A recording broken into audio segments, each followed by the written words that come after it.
ठाकुर कहते हैं एतन मतम समाधिष्ठ परमेण समाधिना। यदि आप इस सिद्धांत को अपने जीवन में उतार कर रखोगे कभी आपको मोह नहीं होगा। मोह किसको कहते जानते हैं? मोह विपर्य ज्ञान को मोह कहते, उल्टे ज्ञान को।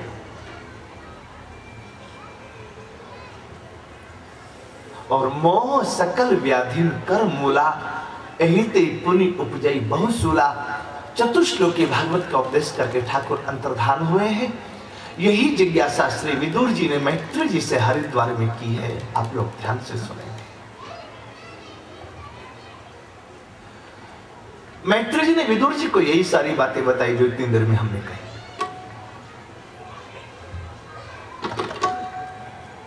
यहां एक पेस्ट किया है।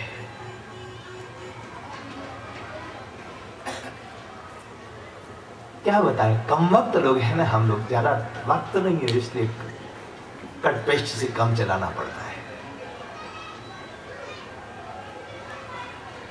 ब्रह्मा जी की मानवीय सृष्टि में ऐसे हाथी घोड़े पशु पक्षी पेड़ पौधे इन बहुत तरह की सृष्टियां हुई, लेकिन संतुष्ट नहीं हुआ। मानवीय सृष्टि में सबसे पहले सनक सनंदन सनातन सनत कुमार का प्राकट्य होता है। इनको देखकर के ब्रह्मा जी का हृदय गदगद हो गया। मैंने इसी रूप में तो अपने ठाकुर का दर्शन किया था, यही तो मैं बनाना चाह रहा था, लेकिन मैं जानता हूं मैं नहीं बना सकता, ये तो उसी ने किया है।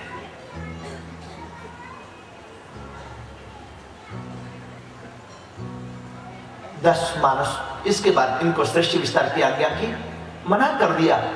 ब्रह्मा जी का क्रोध नील लोहित तेज के रूप से भ्रगुटी के मध्य भाग से निकला, रोते हुए प्रकट हुआ वो तेज, इसलिए उसका नाम रुद्र रखा गया। रुद्र शब्द का आध्यात्मिक अर्थ भी है। रुद्र दुखम द्राव्यति इति रुद्र है, रुद्र ज्ञानम ददाति इति रुद्र है, रुद्र अज्ञानम यति खंडयति च इति रुद्र। जो किसी का दुख देख के द्रवित हो जाए वे रुद्र है। रुद्र दुखम द्राव्यति। भगवान रुद्र की 11 नाम, 11 पत्नियां, 11 स्थान बताए गए। इनसे भूत प्रेतों की सृष्टि की ब्रह्मा जी ने कहा अलम प्रजा भी सृष्टि की, बस तुम अपनी प्रजा को ये इस्तेमाल कर रखो, मैं जान गया तुम प्रलय के देवता। संकल्प करने से 10 मानस पुत्र है, मरीचि अत्रि अंगिरा पुलस्त कुलय क्रतु भृगु वशिष्ठ दक्ष दशमस्तत्र नारद। किंतु ये मानसिक संकल्प कब तक चलता? तब इनकी दाहिनी भुजा से, दाहिनी बाजू से स्वयं मनु का प्राकट्य हुआ और बाईं बाजू से शत्रुपा महारानी का प्राकट्य होता है। इनकी 3 कन्याएं हुई, आकुति देवहूति प्रसूति। इनके 2 पुत्र हुए, उत्तानपाद और प्रियव्रत। अभी सृष्टि का क्रम आगे चल रहा था, तब तक हिरण्याक्ष नाम के दैत्य ने पृथ्वी को चुराया, रसातल में ले जाके छिपा दिया। स्वयं मनु शत्रुपा ब्रह्मा जी से प्रार्थना करने लगे हम प्रजा को कहां रखें? तब श्री ब्रह्मा जी ने भगवान का चिंतन किया। भगवान नासा विवर से वराह के रूप में प्रकट हुए, हिरण्याक्ष का वध करते हैं। सृष्टि का क्रम चालू होता है। मैत्री जी की बात को सुनकर के विदुर जी को आश्चर्य हुआ। इस पूरी पृथ्वी को कोई एक व्यक्ति उठाए हो, मुझे विश्वास होता नहीं। एक साधारण ताकत को उठाना होता तो कम से कम 2 आदमी की जरूरत होती, लेकिन ये है कौन हिरण्याक्ष? तब श्री ठाकुर ने, मैत्री जी ने विदुर जी को बताया भगवान के 2 द्वारपाल हैं। द्वारपाल हरि के प्रिय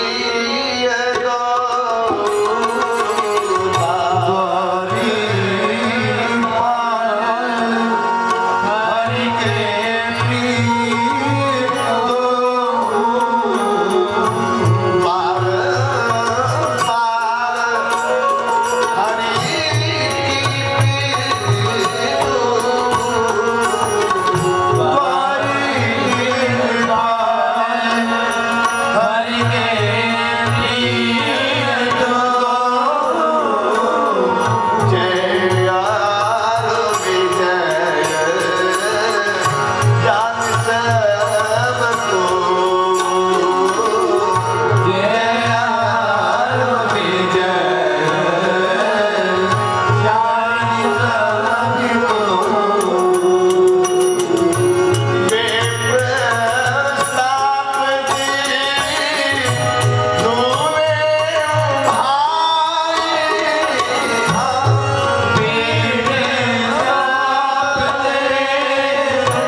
रामचरितमानस और श्रीमद् भागवत जी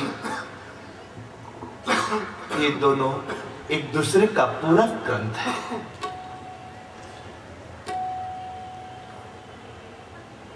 सहायक ग्रंथ है एक दोनों दूसरे के।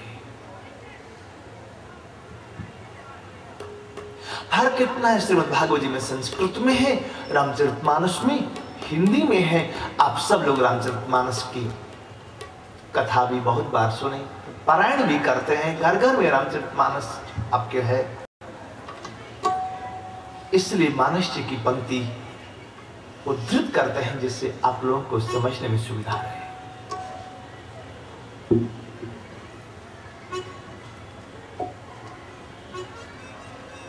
भगवती लक्ष्मी चरण दबारी वैकुंठ में। कुछ संतों ने आकर के भगवान की स्तुति की। वज्रादपि कठोराणि मृदुनि कुसुमादपि।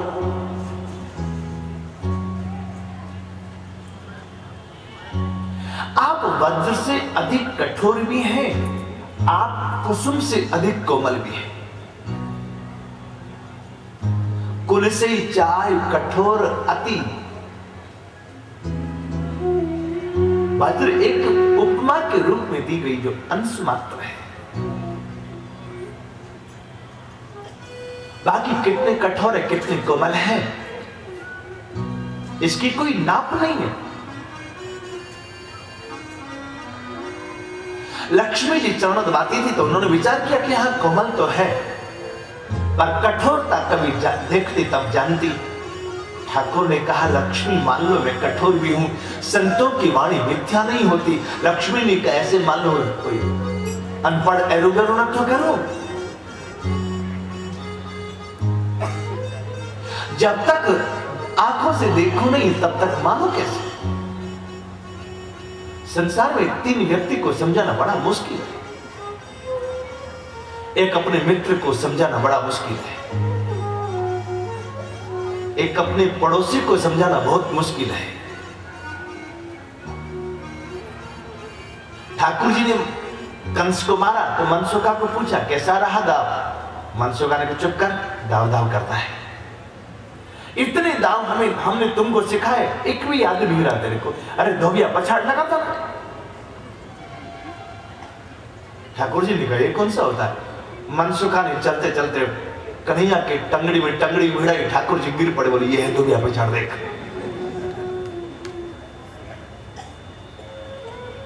मित्र को समझाना बड़ा मुश्किल है, पड़ोसी को समझाना। रविंद्रनाथ टैगोर को जब पुरस्कार मिला, नोबेल पुरस्कार मिला, तो बहुत बड़े बड़े विद्वान लोग आते थे उसको सम्मान, उसका स्वागत करने, उसको बधाई देने के लिए। लेकिन उसके पड़ोसी को लगा कि पता नहीं बुढ़वा को क्या हो गया, बीमार तो नहीं, सब क्यों आते मिलने के लिए। उसको ये नहीं मालूम कि इसको कोई बड़ा पुरस्कार मिला है, हिंदुस्तान का नाम हुआ इसलिए लोग बधाई दे, नहीं आया, वो पड़ोसी नहीं आया।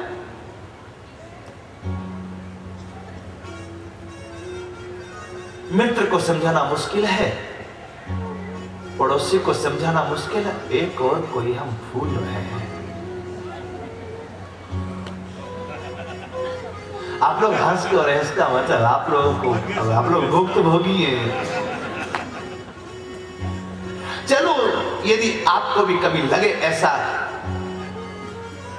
तो समझना कि स्कोर बराबर है। ठाकुर जी भी लक्ष्मी को नहीं समझा पाए,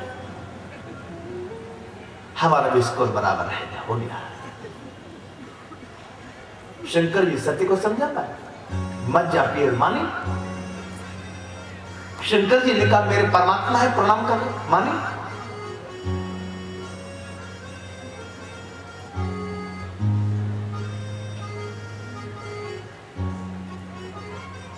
गांव के एक पति पत्नी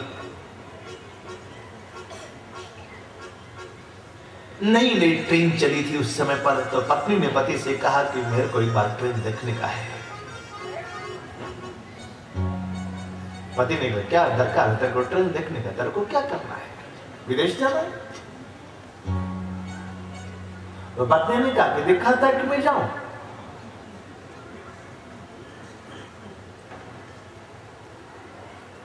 पति ने कहा जब तेरे को जिद ही हो गई तो दिखा जा। दोनों पति पत्नी ट्रेन में बैठे, एक का एक ट्रेन चल पड़ी तो पत्नी घबरा गई, ड्राइवर दिखता नहीं, कभी रोकना पड़े तो कैसे रोके। पति ने कहा कि देख ये जो पाइप लगा ना इसमें लिखा है आवश्यक कारण हो तो पाइप को खींचो, ट्रेन रुक जाएगी। पत्नी ने कहा एक बार खींच के देखो। पति ने कहा 500 रुपया जुर्माना है, देगी तू? पत्नी ने कहा बस ना 500 ना, मैं 1000 रुपया घर से लेके आई पहले। तो पति ने कहा कि 1000 रुपया पानी में फेंकने के लिए लाई? अरे बोले लगेगा लगेगा ना, कोई तो बात नहीं, एक बार मैं ट्रेन को रोक के देख तू नहीं। पति ने कहा रहने दे, मैं कहता हूं मान जा, 1000 रुपया बर्बाद हो जाएगा। तब तक तो आप देखते हैं वो पहले जनरल कोच होता था ना, अब भी जनरल कोच में ऊपर में सामान रखने का भी होता, तो उसमें ऊपर में आदमी सो भी जाता है। एक बूढ़ा दादाजी सोया हुआ था। पत्नी ने कहा कि मैं पाइप खींच के देखती हूँ, जब ट्रेन रुकेगी और कोई पूछेगा ना तो दादाजी का नाम ले देंगे कि वो सोया ऊपर खींचने वाला।